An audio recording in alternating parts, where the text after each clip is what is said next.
Et nous sommes de retour au plateau pour la suite de cette émission. Nous abordons notre deuxième sujet.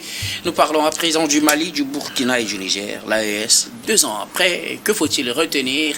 Il y a de cela 2 ans, hier 16 septembre, et ça faisait exactement 2 ans, que l'Alliance des États du Sahel, en tout cas annoncée comme une confédération, a vu officiellement le jour entre le Burkina, le Mali et le Niger. Ces 3 pays dirigés par les militaires ont décidé de marcher ensemble, de diriger de la même manière cet espace pour atteindre des objectifs communs. 2 ans après, que faut-il retenir de la gestion de l'Alliance des États du Sahel? On parlera bien évidemment de ses relations aussi avec la CEDEAO, dont ces pays étaient membres avant d'annoncer leur départ. Nous en parlons avec nos invités. Je commence par vous, Prosper Agboklou. Vous avez suivi, on a suivi tout ça, tout ce qui a conduit d'abord au départ du Mali, du Burkina et du Niger de la CEDEAO, à l'annonce de la création de cette confédération et aussi à sa création officielle. Et on a vu le chemin parcouru par l'AES. Pour vous, que faut-il retenir pour l'essentiel? Donc moi, je pense que tout a démarré avec des coups d'État vis-à-vis des entre-griffes présidents démocratiquement élus et qui sont contestés vivement par leur population par rapport à leur gestion économique des pays où malgré les mines d'or, les mines sur lesquelles sont assis ces États, continue donc de végéter dans la pauvreté cruelle. Et le constat était que justement vis-à-vis donc de la position de ces États, enfin de ces gouvernements, de ces dirigeants par rapport à l'Occident, surtout à la France et à l'arrivée de Macron au pouvoir. Et c'est ça qui a été plus le vecteur qui a conduit les militaires de ces pays-là à prendre leurs responsabilités. Ça a commencé par le Mali, où avec Assimi Goïta qui a fait un premier coup d'État. Après, il est revenu, il a pris lui-même, il a gardé la main. Jusque-là, après, on a vu ce qui s'est passé au Burkina Faso avec un premier coup d'État qui n'a pas apporté grand-chose. Puis Ibrahim Traoré est arrivé, il a tout cassé, il est resté. Et le troisième larron, on ne s'attendait pas du tout à cela parce que il y avait du Niger. Il n'y avait aucun signe annonciateur parce qu'on sait que Bazoum était, il était le pion donc de l'Occident. On se dit qu'il est bien gardé, qu'il est plus en sécurité. Patati patatra, le moustique qui devait le piquer était juste dans sa toge, et c'était Tiani, son groupe, qui l'ont renversé.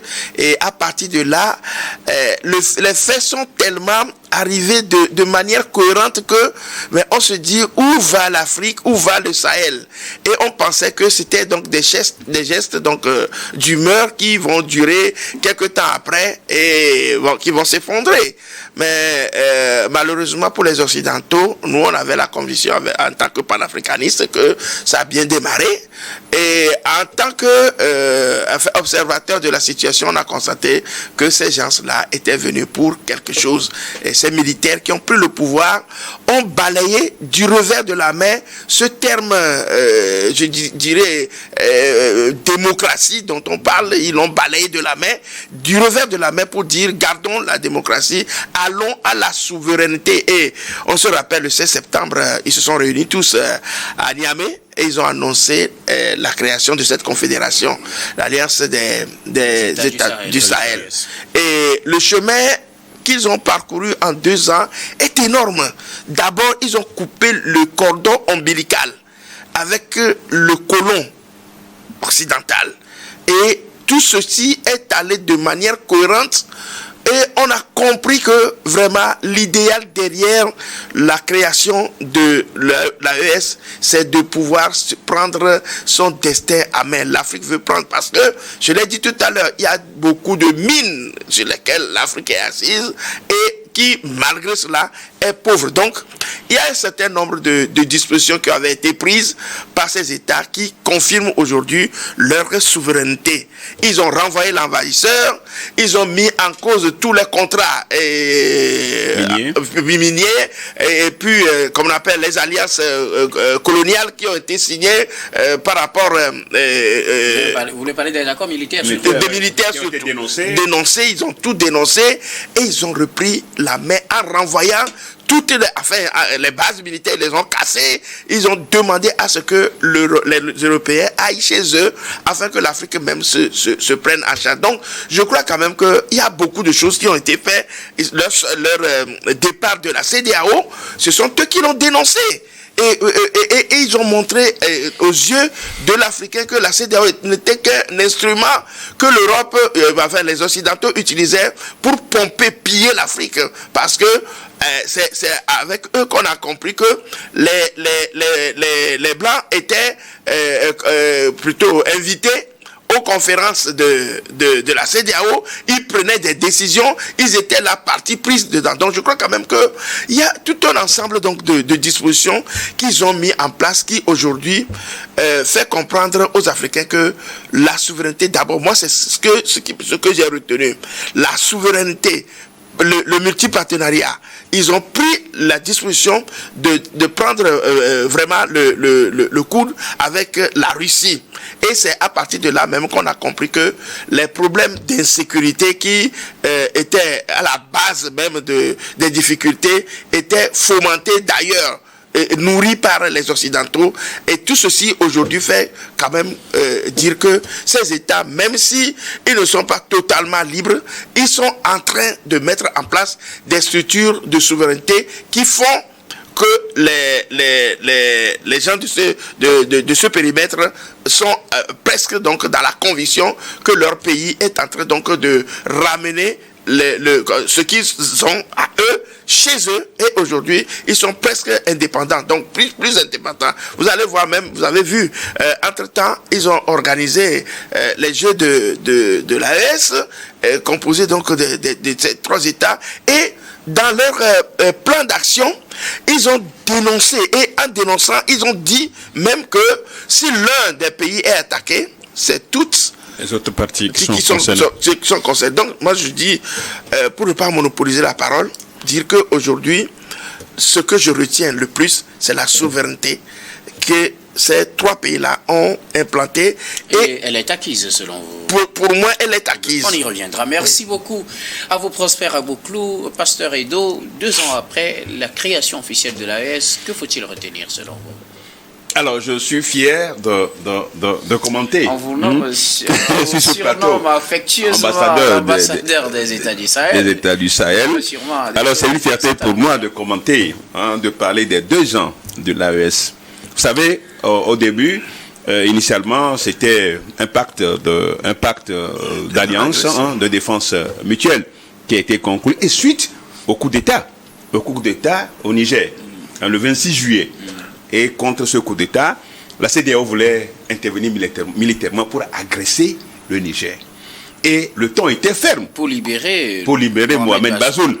Alors, le ton était ferme, comme l'a dit tout à l'heure Prosper. C'est-à-dire, le ton était ferme, dit toute attaque contre la souveraineté et l'intégrité territoriale d'une partie ou des parties contractantes est considérée comme une attaque contre toutes les autres parties. Ah là, le ton était ferme. Vous vous rappelez, le ton était ferme. Et sur tous les médias, toutes les télévisions de ces pays-là, c'était vraiment concordante. Et c'était avec même la Guinée qui offrait sa diplomatie à l'époque, vous vous rappelez. Donc, c'était déjà bien parti. Et donc, qu'est-ce qu'on n'a pas dit? Qu'est-ce qu'on n'a pas dit contre l'AES? Leur retrait de la CEDEAO, ça a été vraiment un événement. Parce qu'il fallait 1 an pour que leur départ soit consommé selon les traités de cette organisation de la CEDEAO. Mais ils ont tenu. Et très rapidement, dès que l'an 1 est parti, donc, ils ont déclaré leur retrait de la CEDEAO. Et aujourd'hui, 2 ans après, je crois que qu'est-ce qu'on n'a pas dit? Quelles sont les manigances qu'il n'y a pas eu? Le dénigrement qu'il y a eu, les coups d'État, il y a eu beaucoup de choses contre l'AES. Mais l'AES tient toujours. 2 ans après, l'AES est encore solide.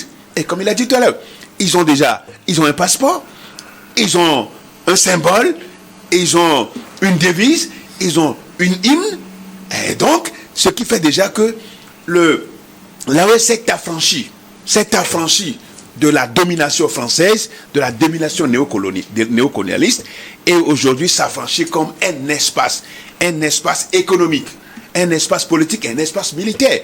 Parce qu'il ne faut pas oublier, ces trois pays ont pour facteur commun, dénominateur commun, la résurgence terroriste. Et donc, il faut lutter, et ils sont en train de lutter de manière simultanée et de manière cohérente contre le terrorisme. Donc aujourd'hui, l'AOS, 2 ans après, il faut féliciter ces dirigeants militaires qui ont institué une nouvelle ère pour l'Afrique. Et quand vous prenez aujourd'hui, je me rappelle, j'ai juste lu un rapport, un sondage d'un journaliste, un journaliste de Jeune Afrique, en tenant compte des 6 pays voisins des États de l'AOS, et il s'est rendu compte que l'adhésion est totale. Ce journaliste-là, vous le connaissez, c'est de Jeune Afrique, vous connaissez déjà le nom. Hein? Ce journaliste, c'est de Jeune Afrique. Il faut que je le dise. Et vous le connaissez déjà. Lui qui est toujours dans les palais africains et qui médite beaucoup de choses contre l'indépendance de l'Afrique. Et donc, il a dit que l'adhésion est totale dans ces pays, à l'AOS. Donc, ce qui veut dire que ce que l'AOS fait, ça fait la fierté de tous les Africains. De tous les Africains, en fait, de la majorité des Africains. Donc, aujourd'hui, malgré tout, l'AOS se tient solide, porté par l'espérance de ces peuples, L'espérance de ces peuples, c'est ça la fierté. Que ce soit financièrement, les contrats qui ont été revus, les accords de défense militaire qui ont été dénoncés, les bases militaires qui ont été fermées, les forces françaises qui ont été chassées, américaines qui ont été chassées. Et je crois que tout ça là, ce n'est pas n'importe qui peut le faire. Et ils ont tenu. Ce n'est même pas seulement une résistance. Ils n'ont pas seulement résisté, mais il y a une certaine affirmation. Ce n'est plus une question de résistance, mais c'est une question d'affirmation, de souveraineté. Et aujourd'hui, si l'AES a pu tenir en 2 ans, je crois qu'elle peut encore tenir. Elle peut encore tenir 10 ans, 20 ans. Et aujourd'hui, c'est une confédération, devenue une confédération. Donc, qui veut dire, on tend vers l'opérationnalisation de cette organisation. Et moi, je dis bravo à ces trois militaires qui ont écrit une nouvelle page de l'histoire de l'Afrique. Je crois que la France aujourd'hui ne peut que s'en prendre à elle-même pour avoir voulu toucher comment on l'appelle, le nid d'abeille, c'est ça, pour avoir voulu toucher le nid d'abeille, et aujourd'hui en train de fuir. Et donc je dis sincèrement, 2 ans après, il faut féliciter ces militaires. Merci et dire combien de fois, et féliciter aussi les peuples de ces pays qui ont pu soutenir et qui ont apporté leur soutien sans faille et indéfectible à ces trois militaires. Bravo à eux. Merci beaucoup. 2 ans, il y a de l'espérance, il y a de l'espoir. L'AES tient après 2 ans, c'est déjà bon. Ah oui, l'AES tient bien. Je reviendrai à vous, ne vous inquiétez pas, pasteur. Michel Tchadja, 2 ans après, que retenir de l'AES? Elle a été créée, on se rappelle, le 16 septembre 2023 par le Burkina, le Mali et le Niger, qui annonçaient aussi il y a quelques mois plus tôt leur départ de la communauté économique des États de l'Afrique de l'Ouest, CEDEAO. Bon, tu sais, célébrer 2e anniversaire, pour quoi que ce soit, vous savez qu'on va dire, 2 ans, c'est quoi? Ce n'est pas aussi... 2 ans, c'est peu. Mais 2 ans, ces pays-là ont prouvé à la face du monde que beaucoup de choses peuvent être changées pourvu qu'on ait la volonté et le courage nécessaire. Tout finit par finir, comme on le dit souvent. Vous savez, à partir du moment où les Occidentaux, pendant longtemps, surtout la France, a instrumentalisé la CEDEAO pour pouvoir installer à la tête des pays africains, surtout francophones, des préfets pour s'appuyer sur eux et orienter leur politique extérieure qui consiste à piller systématiquement ces pays-là. À un moment donné, il fallait mettre fin. Et ces pays-là nous prouvent aujourd'hui que c'est possible.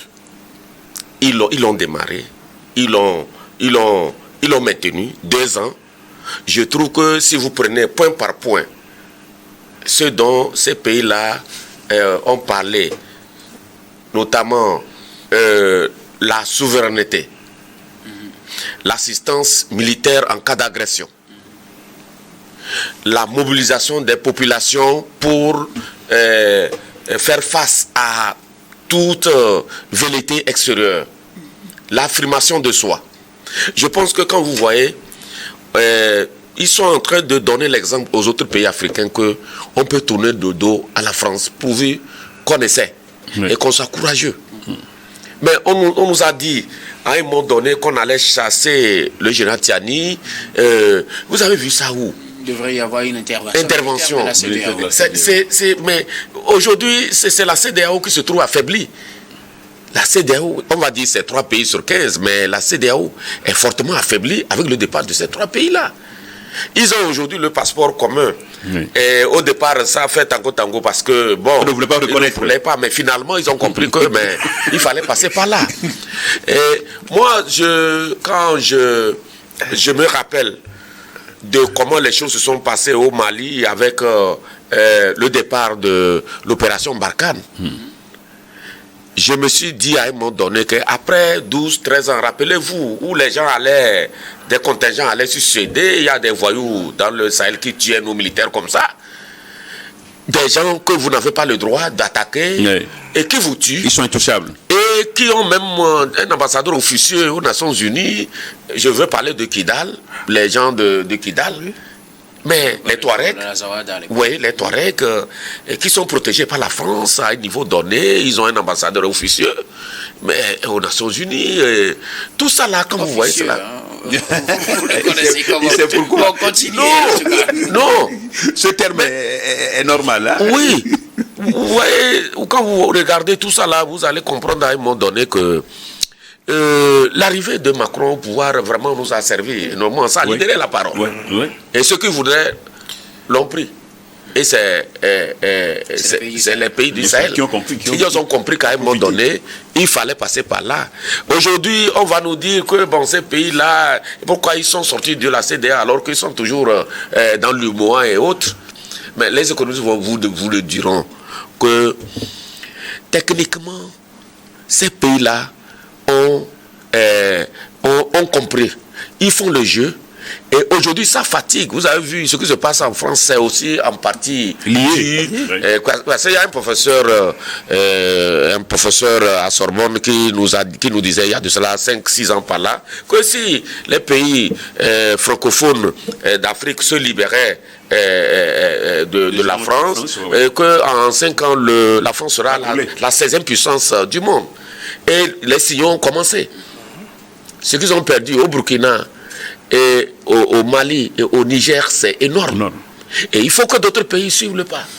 Parce que c'est par ça que nous allons montrer à la face du monde que les images que ces pays-là choisissent pour montrer de l'Afrique, quand c'est les guerres, c'est la famine et tout, pour essayer de nous mettre dans une situation de dépendance permanente, à un moment donné, il fallait se soutirer d'affaires. Et aujourd'hui, bravo à ces pays-là. C'est vrai, c'est difficile.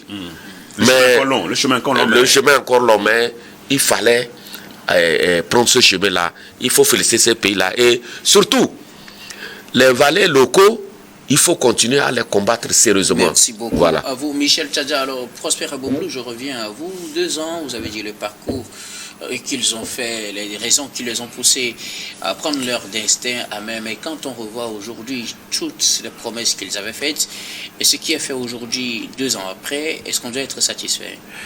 Oui, moi, pour ma part, il y a de la satisfaction. Aujourd'hui, vous voyez, quand vous arrivez au Burkina Faso, on est en train de nationaliser et de revenir sur la culture, prendre la culture burkinabé pour pouvoir assainir le mental. Vous savez, c'est la culture qui est l'identité même d'une personnalité. Les peuples se distinguent par leur culture. Et la culture, ça passe par beaucoup de choses. Il y a la langue. Ça, c'est en matière d'action concrète. Mais les résultats au niveau des populations, vous pensez que ces populations sont toujours enthousiastes qu'elles l'étaient en 2023? Vous savez, le temps donne raison aux actions. Et aujourd'hui, je crois quand même que quand ces gens-là sont arrivés, ils n'ont pas dit dans 2 ans, dans 1 an, nous allons réussir notre mission. Et vous allez voir même que pour les questions d'élection, tout ça là, mais déjà, ils sont partis à 10 ans. C'est qu'il y a pas de limitation à faire de mandat où on dit dans 2 ans, 3 ans, on va organiser les élections. Ils se sont donné du temps. Ils ont fixé des délais. À condition que la situation évolue. Sécuritaire se stabilise. Voilà, c'est ça. Donc, la première lutte pour laquelle cette alliance-là est née, c'est pour combattre le djihadisme, ce djihadisme fabriqué de toutes pièces par ceux qui veulent donc piller l'Afrique. Donc, aujourd'hui, moi, je crois quand même que les populations ont appris à être patients. Parce que vous savez, il y a des coins et recoins où l'État n'avait pas accès à l'époque. Oui. Mais aujourd'hui, ils sont en train de conquérir tout ça. Regardez avec le problème de l'acquisition de Kidal à l'époque, où c'était une zone complètement fermée aux militaires, à la même malienne, qui aujourd'hui est revenue libérée complètement. Au Burkina Faso, il y a des coins où on ne pouvait pas toucher. Aujourd'hui, l'État est présent dans ces parties-là. Au Niger, c'est la même chose. C'est vrai que il y a toujours de ces gens-là, enfin, les ennemis de l'Afrique qui disent que le djihadisme continue. Par quel chiffre, par quelle anecdote ils le font, je ne sais pas. Bon, ils ont des gens sur le... Vous pensez que ça ne continue plus? Ça ne continue pas. Comme on peut... Vous savez, la seule fiabilité... Ça ne continue pas ou ça a diminué? Pour moi, la fiabilité d'une information ne peut venir que de ceux qui assainissent qu'on appelle cette information. Quand l'État... Vous-même, vous ne pouvez pas donner d'informations fiables. Moi, je ne peux pas donner d'informations parce que sur le terrain, je n'y suis pas. Mais quand je fouille sur les sites, comme on appelle, gouvernementaux... sur l'information. Sur l'information, vous allez voir même que s'il y a une action, on passe tout ça à la télé. Quand vous captez la télévision malienne, la télévision burkinabé, la télévision nigérienne, il y a des informations qui sont données. S'il y a eu même des attaques, on le dit. Ils informent sur l'état des lieux. Donc pour moi aujourd'hui, c'est vrai qu'il y a des médias mainstream qui font qui créent des banalités pour créer encore la psychose. Mais moi je dis aujourd'hui, tant qu'il n'y a pas de manifestation comme cela se fait aujourd'hui en France, c'est la France à laquelle la balle est retournée à la France. C'est en France qu'on... Ça veut dire qu'au Sahel, tout va bien. Ça ne veut pas dire que tout va bien, mais il y a un côté assainissement. On a assaini un tout petit peu la situation. Et on est en train de travailler avec. Alors, Pasteur Ido, rapidement... Non, je voudrais juste dire que... Est-ce qu'il n'y a pas des choses sur lesquelles aussi il faut travailler? Vous avez parlé de cette adhésion, vous avez mentionné Jeune Afrique et tout. Est-ce qu'aujourd'hui, si on refait la même chose, est-ce qu'on aura la même adhésion selon vous? Oui, mais pourquoi pas? Vous savez, aujourd'hui, le problème des Africains aussi conscients aujourd'hui, c'est de se libérer, c'est de s'affranchir de la colonisation, des dominations, de la domination coloniale. Et ça, c'est que tout Africain en veut. Seuls les valets locaux qui continuent de soutenir l'hégémonie française. Mais aujourd'hui, l'hégémonie, il n'y a plus d'hégémonie française en Afrique. Je crois que tout est tombé, tout est écroulé, l'empire même est écroulé. Et aujourd'hui, grâce à ce que font les militaires qui sont au pouvoir, dans les pays de l'AES. Donc, comme je le dis, c'est vrai. Ils ont été contraints. Il y a des propagandes, il y a des dénigrements, il y a beaucoup de haine autour de cette organisation. Mais aujourd'hui, il va falloir quand même que cela se poursuive. Leur adhésion, c'est-à-dire leur détermination, leur engagement, ils n'ont pas cédé. Ils n'ont pas cédé. Et donc, avec la CEDEAO aujourd'hui qui est fragilisée, on ne l'a jamais souhaité. Nous sommes de l'espace de la CEDEAO communautaire. On n'aurait pas aimé quand même que la CEDEAO se fragilise. Mais la CEDEAO, pendant plus de 40 ans, n'a pas servi l'intérêt des populations. Et aujourd'hui, avec l'AES, comme mes co-débatteurs l'ont déjà dit, aujourd'hui, il y a quand même de l'espérance. Et vous êtes fiers de ce parcours? Mais on est fiers. En 2 ans, on est fiers. On est fiers, on pensait quand même que ça allait s'écouler, que l'AES n'allait pas donner de résultats, n'allait rien faire, même leur passeport n'allait pas être reconnu. Mais aujourd'hui, ils sont en train de travailler même pour une monnaie. Pour une monnaie dans l'espace. Donc tout ça là, ça confirme leur leur affirmation, leur affirmation en tant que des Africains. Et la culture même, il fallait aussi aller sur ce terrain. Donc aujourd'hui, ce qui se fait dans l'espace de l'AES est à saluer.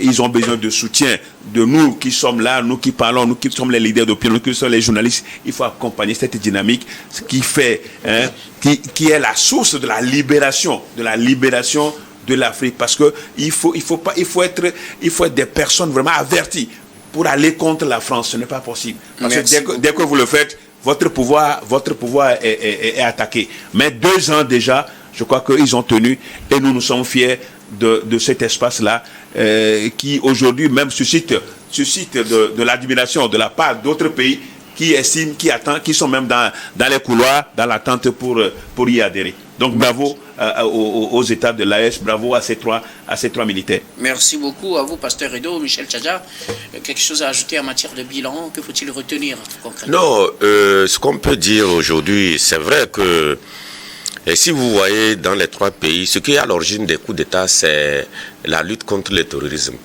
Et l'observation qu'on fait aujourd'hui, c'est que, en tout cas, le terrorisme n'a pas totalement disparu. Le terrorisme continue. Mais avant, les cartes qu'on dessinait, c'est les Occidentaux, surtout la France, qui dessinaient. On met tout en rouge. Et pour empêcher les investisseurs de venir dans vos pays, pour vilipender votre pays. Aujourd'hui, c'est vrai, l'insécurité continue. Il y a des djihadistes, Dieu seul sait d'où ils viennent. Et les armements qu'ils utilisent, Dieu seul sait où est-ce qu'ils les trouvent. Et s'il faut inciter sur quelque chose, c'est dire à ces militaires-là que le combat doit être long. Oui. Parce que ceux qui alimentent le terrorisme sont encore là, ils ont les moyens pour ça. Et donc, ils doivent redoubler d'ardeur pour combattre véritablement le terrorisme, puisque 2 ans après, le terrorisme est toujours là. Surtout qu'ils ont annoncé il y a de cela quelques mois qu'ils sont en train de mettre sur pied une force d'intervention commune entre les 3 pays pour essayer de combattre véritablement donc ces terroristes-là qui sont alimentés, nourris, à qui on envoie même du paracétamol et tout. Et donc, c'est dire que la tâche est ardue, mais compte tenu du fait que ces 3 pays ont montré à la face du monde que maintenant le monde n'est pas bipolaire, il est multipolaire, et qu'il faut aller chercher des soutiens ailleurs et diversifier ses relations. Je pense que ces pays qui sont à même d'aider les 3 pays de l'AES, ils sont les bienvenus. Et vous avez vu aujourd'hui, ces 3 pays quand même ont pris le temps de s'organiser, de s'asseoir. 2 ans, on va dire, c'est peu. Mais avec les résultats qui sont déjà dans leur tiroir, c'est encourageant. Ils peuvent vraiment aller très loin. Et ils méritent des soutiens. C'est clair, c'est connu aujourd'hui qu'il y a des pays qui sont dans les pipelines, qui veulent rejoindre donc les 3 militaires là. Vivement que cette lutte là, parce que quand on voit le développement économique de ces 3 pays, surtout le Burkina, vous allez comprendre que avec Burkina, l'or a commencé à vraiment faire ses preuves là-bas.